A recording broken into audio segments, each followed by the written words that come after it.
Russian commander ये बात जानते थे कि वो अपनी बैटलशिप फॉर्मेशन को यूज़ करके जापानीज फ्लीट को हरा सकते हैं, पर इससे पहले कि वो अपनी शिप्स को अटैक फॉर्मेशन में लगा पाते, धुंध के बीच में से कुछ जापानीज बैटलशिप सामने आई और उन सब ने एक साथ फायरिंग करना शुरू कर दिया। ये कहानी है रूसो जापानीज वॉर के दौरान हुई एक नेवल बैटल की, जिसको बैटल ऑफ सुशिमा कहते हैं।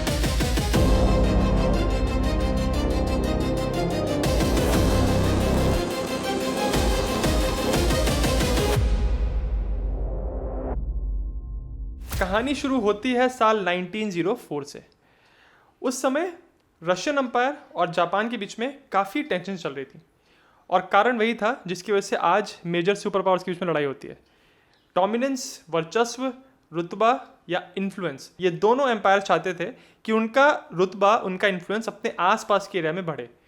जापान की कोशिश ये थी कि उनके बिल्कुल नज़दीक जो कोरिया था उनके ऊपर वो इन्फ्लुएंस बना ले। जापान ये कहते थे कि कोरिया मुझसे इतना नज़दीक है, अगर कोरिया पे मैंने अपना दबदबा नहीं बनाया तो कोई और देश आके कोरिया को अपने इन्फ्लुएंस में कर लेगा और फिर मुझे हमेशा खतरा रहेगा कि अरे वहाँ से हमला ना आ जाए। कुछ ऐसे ही आप देखेंगे कि आज की जियोपॉलिटिकल सिचुएशन में भी हो रहा है। कुछ देश हैं जो ये कहते हैं कि नज़दीक कोई देश है, अगर उस पर कैप्चर नहीं किया, उसको एक्वायर नहीं किया तो प्रॉब्लम हो सकती है। जापान जो कोरिया को लेकर मंसूबे बना रहे थे, उससे समस्या थी रशिया को। अब रशिया का एंगल ये था कि इतना बड़ा देश है उनका, उनके पास बहुत सारे पोर्ट्स थे, पर ये सारे जो बंदरगाह थे वो ऐसी जगहों पे थे जहाँ पे ठंडी के महीनों में वो बंदरगाह पूरी तरह जम जाते थे। तो अगर रशियन नेवी को किसी दूसरे देश में जाके कोई मिलिट्री इंटरवेंशन करना है, कोई कैंपेन करना है, तो उनको हमेशा वेट करना पड़ता था बर्फ़ को पिघलने का। इसीलिए रशियन एम्पायर चाहता था कि उनके पास भी कुछ वार्म वाटर पोर्ट्स रहें, यानी कुछ ऐसे बंदरगाह रहें जिनको वो ठंड के मौसम में भी इस्तेमाल कर सकते हैं। तो 1904 के कुछ साल पहले, आप समझ लीजिए लगभग एक दशक पहले, जापान और चाइना के बीच में एक लड़ाई हुई थी। इसको साइनो जापानीज वॉर भी कहते हैं। इस लड़ाई में जापान ने चाइना को हरा दिया था और चाइना को हराने के बाद जापान को मिल गया था लियोडोंग पेनिनसुला और उसी पेनिनसुला का हिस्सा था पोर्ट आर्थर। ये एक वार्म वाटर पोर्ट था। तो रशिया को बात पसंद नहीं आई कि पोर्ट आर्थर पे तो मेरी नज़र थी, मुझे वो चाहिए था, अभी जापान ने एक्वायर कर लिया है चाइना को हरा के। तो इसके चक्कर में रशिया ने क्या किया, उन्होंने अपने यूरोपियन देशों से मदद मांगी। तो 3 देश, रशिया, जर्मनी और फ्रांस, इन तीनों देशों ने मिलकर अब जापान को धमकी दी। उन्होंने जापान को कहा कि आप ये लियोडोंग पेनिनसुला चाइना को वापस कर दो। अब जापान ने देखा जाए तो चाइना को हरा के ये लियोडोंग पेनिनसुला हासिल किया था, पोर्ट आर्थर उन्होंने जीत के हासिल किया था। पर अब क्योंकि ये 3 देश, 3 पावरफुल यूरोपियन देश जापान पे प्रेशर डाल रहे थे, इसको ट्रिपल इंटरवेंशन भी कहते हैं, तो इस प्रेशर में आके जापान ने कहा कि ठीक है, हम इसको वापस कर देंगे। तो अभी वो जीते थे और कुछ समय के बाद उन्होंने चाइना को वापस कर दिया। अब यहाँ कमाल की बात देखिए, रशिया ने पहले जापान पे प्रेशर डाला कि ये पोर्ट आर्थर का जो पूरा पेनिनसुला का रीजन है उसको चाइना को वापस करिए। एक बार जब जापान ने वापस कर दिया, उसके बाद रशिया ने चाइना के साथ एक डील कर ली और पोर्ट आर्थर को लीज कर लिया, यानी आप कह सकते हैं कि किराए पे ले लिया। अब पोर्ट आर्थर जब रशिया के पास आ गया तो रशिया ने इस जगह को एक नेवल बेस बनाना शुरू किया ताकि इस एरिया में एक वार्म वाटर पोर्ट उनको मिल जाए और उनकी नेवल प्रेजेंस एशिया के रीजन में थोड़ी मजबूत हो जाए। ऑब्वियस ही बात है, ये बात जापान को बिल्कुल पसंद नहीं आई और उनमें गुस्सा आ गया था रशियंस को लेके। उसके बाद एक और डेवलपमेंट हुआ। साल 1900 में चाइना के अंदर एक विद्रोह हुआ, एक रेबेलियन हुआ जिसको बॉक्सर रेबेलियन कहते हैं। इस रेबेलियन को दबाने के लिए चाइना के बाहर से 8 देश आए चाइना के अंदर, उन्होंने अपनी फोर्सेस भेजी और अल्टीमेटली इस बॉक्सर रेबेलियन को उन्होंने दबा दिया था। ये जो 8 देश आए थे इसमें से रशिया भी एक था। तो रशिया ने कहा था कि हमको अगर अपने ट्रूप्स को चाइना में भेजना है इस रेबेलियन को दबाने के लिए, तो अपने ट्रूप्स को ट्रांसपोर्ट करने के लिए हमको ट्रांस साइबेरियन रेलवे की मदद लगेगी। ये वो समय था जब रशियन एम्पायर अपने टेरिटरी के अंदर एक ट्रांस साइबेरियन रेलवे का निर्माण कर रहा था, यानी वो एक बड़ा सा रेलवे लाइन बिछा रहे थे ताकि अपने ट्रूप्स को, सामान को तेजी से रशिया के वेस्टर्न हिस्से से ईस्टर्न हिस्से तक भेजा जा सके। जब ये रेबेलियन चल रहा था चाइना के अंदर, तो रशिया ने क्या किया, अपने फौजियों को मंचूरिया में भेजा जो चाइना का रीजन था, और इस बहाने से भेजा कि हम अपने ट्रूप्स को इस रेबेलियन को कुचलने के लिए भेज रहे हैं। तो रेबेलियन खत्म हुआ अल्टीमेटली, और अब रशिया ने जो ट्रूप्स उनके मंचूरिया में आ गए थे उनको वापस नहीं बुलाया। ये बात जापान भी देख रहे थे कि ये ट्रांस साइबेरियन रेलवे बना रहे हैं, ऑलमोस्ट बनने ही वाला है, और कुछ ट्रूप्स इनके ऑलरेडी मंचूरिया में। जापान के बाद बिल्कुल पसंद नहीं आ रही थी कि पहले उन्होंने पोर्ट आर्थर ले लिया, अब हमको कोरिया चाहिए, उसके लिए भी तकलीफ कर रहे हैं, और मंचूरिया जो हमारे नज़दीक है उसमें भी इन्होंने अपना कुछ प्रेजेंस बना लिया है। तो जापान रशिया से लगातार गुस्सा होता जा रहा था। इसी वजह से अब जापान ने रशिया के साथ बातचीत करने की कोशिश की कि हम एक काम करते हैं, कोरिया जो है उसमें इन्फ्लुएंस रहेगा जापान का, और मंचूरिया पे रशियंस अपना इन्फ्लुएंस बना सकते हैं। पर रशियंस इन डिप्लोमेटिक बातचीत में बहुत धीरे धीरे रिस्पॉन्ड कर रहे थे, और ऐसा लग नहीं रहा था जापानीज लोगों को कि हमारी इज्जत की जा रही है। और जापानीज ये बात भी देख रहे थे कि जो ये हमारी बातचीत चल रही है इसमें रशियंस जो इतना धीरे धीरे रिस्पॉन्ड कर रहे हैं, उस पूरे टाइम में ये पोर्ट आर्थर और उस एरिया में अपनी मिलिट्री डेवलप करने की कोशिश कर रहे हैं और ट्रांस साइबेरियन रेलवे को पूरी तरह बनाने की कोशिश कर रहे हैं। तो जापानीज लीडर्स समझ गए इससे पहले रशियंस अपनी ट्रांस साइबेरियन रेलवे लाइन को कंप्लीट कर लें और उनके लिए आसान हो जाए वेस्टर्न रशिया से ईस्टर्न फार ईस्ट रशिया में अपनी ट्रूप्स को मूव करना, हमको रशिया से लड़ाई कर लेनी चाहिए। रशियंस भी ये बात जानते थे कि जापान के साथ कुछ टेंशन चल रही है और हो सकता है कि लड़ाई हो जाए। पर Russian emperor tsar Nicholas II ने अपने पोर्ट आर्थर पे जो उनकी नेवी थी उसके कमांडर को क्या कर रखा था कि पहला हमला आप नहीं करोगे, आप वेट करो जापान के हमला करने का। उस समय शायद से रशियन लीडरशिप के मन में ये सोच थी कि जापानीज नेवी बिल्कुल नई नहीं है, कुछ ही डेकेड्स, कुछ दशक हुए हैं उनको अपनी नेवी बनाए हुए, तो हम इनसे अगर लड़ाई होगी तो हम इनसे जीत जाएंगे।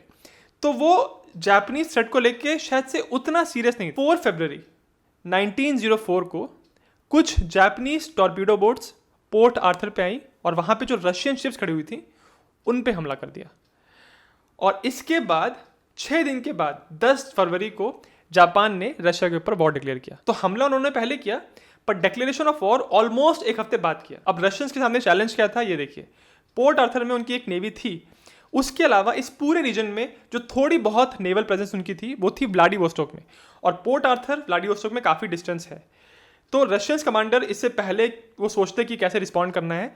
अगले 2 महीने में जापान की फोर्सेस कोरिया और मंचूरिया में लैंड करने लगी। उसके साथ साथ जापानीज नेवी की शिप्स पोर्ट आर्थर के पास आने लगी ताकि जो रशियन फ्लीट पोर्ट आर्थर में है वो यहाँ से निकल के व्लादिवोस्टोक ना पाए या यहाँ से निकल के जापान पे हमला ना कर पाए। फिर मई के महीने में जापानीज सोल्जर्स पहुंच गए लियोडोंग पेनिनसुला, और उसके कुछ टाइम के बाद उन्होंने पोर्ट आर्थर पे सीज डालना शुरू कर दिया, लैंड सीज, ताकि जो भी पोर्ट आर्थर पे रशियन ट्रूप्स हैं या रशियन नेवी के लोग हैं वो लैंड से यहाँ से भाग ना पाए। दूसरी तरफ जो जापानीज नेवी थी उन्होंने एक नेवल ब्लॉकेड लगा दिया पोर्ट आर्थर के बाहर। तो अब रशियन फ्लीट की सिचुएशन क्या हो गई थी, एक तरफ कुआं एक तरफ खाई। जमीन की तरफ से उनको घेर रही थी जापानीज आर्मी और पानी की तरफ से आगे नेवल ब्लॉकेड जापानीज नेवी ने लगा कर रखा था। ऐसी सिचुएशन में पड़ना किसी भी फोर्स के लिए बहुत खतरनाक होता है। इसीलिए अगस्त 1904 में जो रशियन फ्लीट पोर्ट आर्थर पे थी उसने यहाँ से निकल के ब्लॉकेड को तोड़ने की कोशिश की।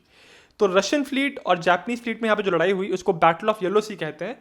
इस लड़ाई में रशियंस को अच्छा खासा नुकसान हुआ और वे समझ गए कि हम इस ब्लॉकेड को तोड़ नहीं पाएंगे, तो वापस वो आके पोर्ट आर्थर में रुक गए और जापानीज नेवी का ये ब्लॉकेड बरकरार रहा। अब वहां Russian emperor tsar Nicholas II इस बात को समझ गए थे कि हमारी फ्लीट जो पोर्ट आर्थर में फंसी हुई है, अगर उसकी मदद नहीं की गई तो कुछ ही समय में वो फ्लीट पूरी तरह खत्म हो जाएगी। अब मदद करने के लिए उन्होंने आइडिया क्या निकाला, जो रशिया के पास बाल्टिक के रीजन में फ्लीट थी उस फ्लीट के कुछ शिप्स को निकाल के घुमा के साउथ अफ्रीका के नीचे से भेजा जाएगा जापान की तरफ, ताकि वो पोर्ट आर्थर में जाके जो रशियन फ्लीट फंसी हुई है उसको रिलीव कर सके, उसको हेल्प कर सके। अगर आप मैप पे देखें तो बाल्टिक से निकल के अगर आपको समुंदर के रास्ते पहुंचना है पोर्ट आर्थर के पास तो ये इतना लंबा रास्ता हो। तो ये बात क्लियर थी कि इतना लंबा रास्ता कवर करने में बहुत महीने लगेंगे।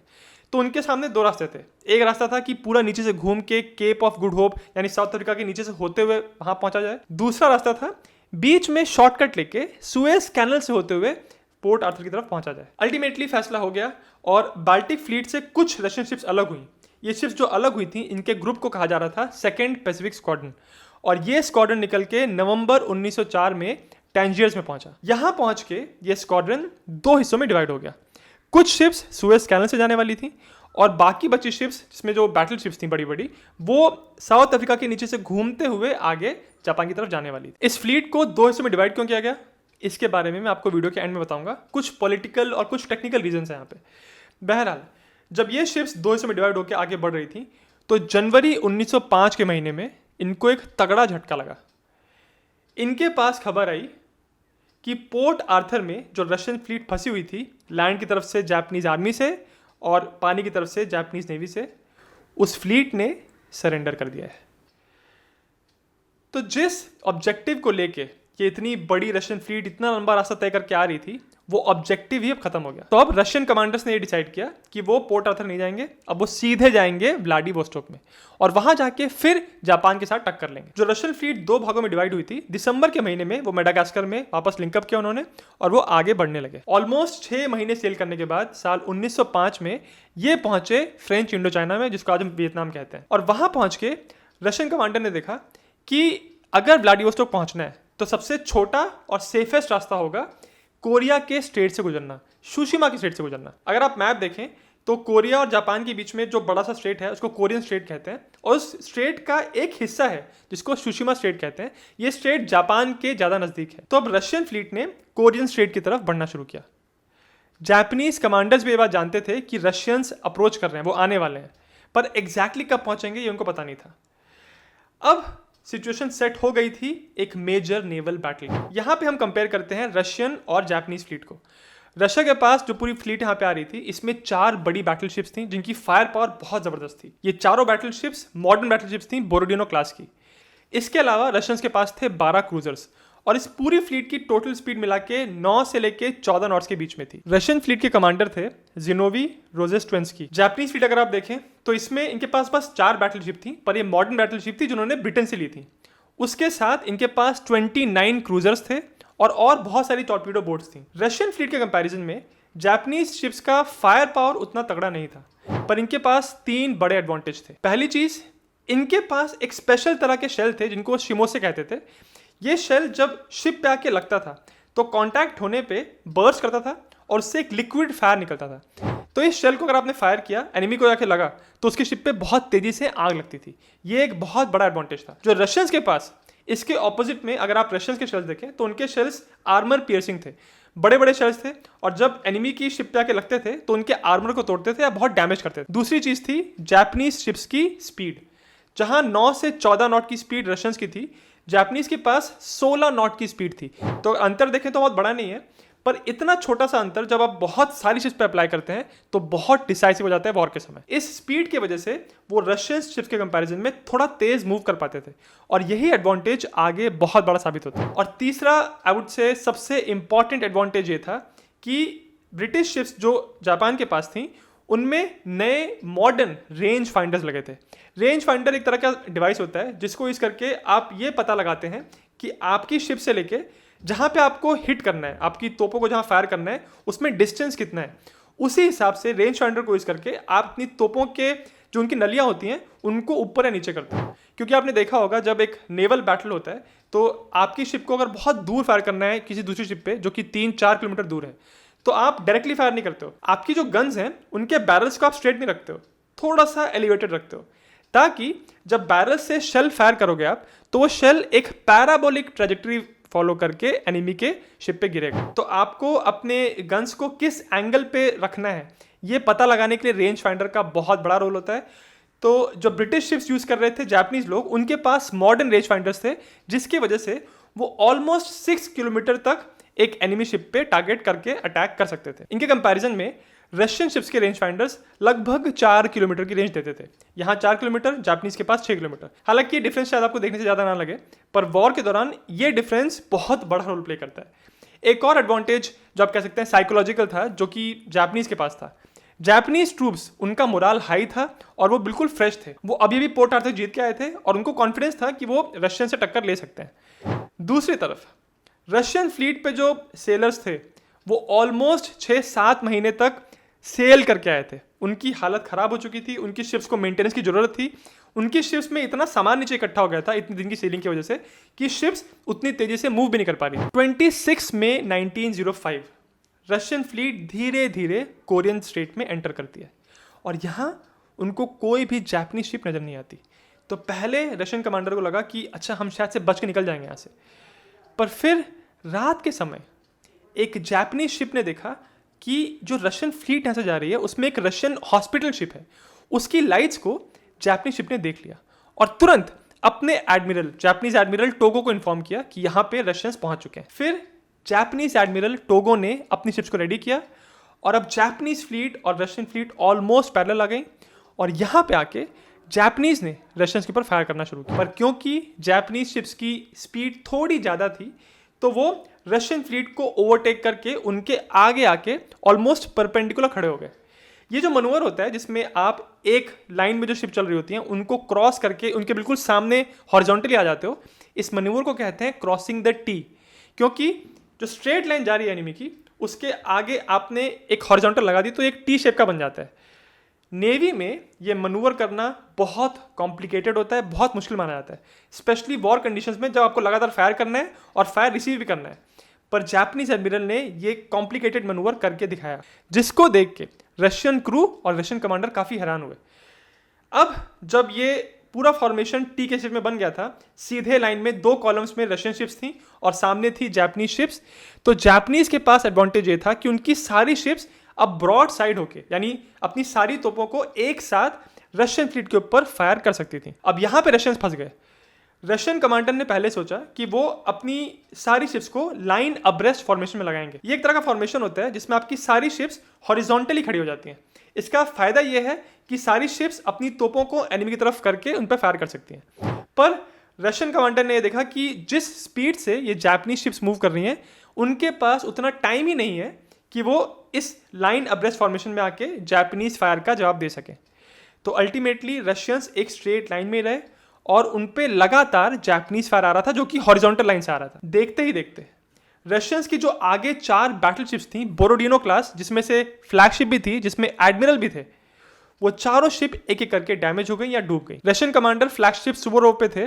जब इस शिप को डैमेज हुआ, रशियन कमांडर को भी चोट लगी और उन्होंने अब कमांड दे दिया एडमिरल नेबोगाटोव को। जापानीज शिप्स का फायर इतना एक्यूरेट था उनके रेंज फाइंडर की वजह से, और जब उनके शेल्स आके रशियन शिप्स पे टकराते थे तो इतनी तेजी से आग फैल रही थी कि देखते ही देखते कुछ ही घंटों में ज्यादातर रशियन शिप्स या तो डूब गई या बुरी तरह डैमेज हो गई। जब शाम हुई और ऑलमोस्ट अंधेरा होना शुरू हो गया, तब रशियन कमांडर ने देखा कि उनके पास बस 5 शिप्स बची हैं और अब जापानीज उनके आसपास घूम रहे हैं। चारों तरफ से घेर लिया उनको और चारों तरफ से फायरिंग आ रही है। फिर अल्टीमेटली 28 मई को सुबह के टाइम एडमिरल नेबोगाटोव ने अपनी फ्लीट को सरेंडर कर दिया और इसी के साथ बैटल ऑफ सुशिमा में एक नई नवेली जापानीज नेवी ने एक माइटी रशियन फ्लीट को हरा दिया। इस लड़ाई को नेवल वॉरफेयर में बहुत यूनिक प्लेस मिली है क्योंकि ये बहुत ज़्यादा वन साइडेड थी।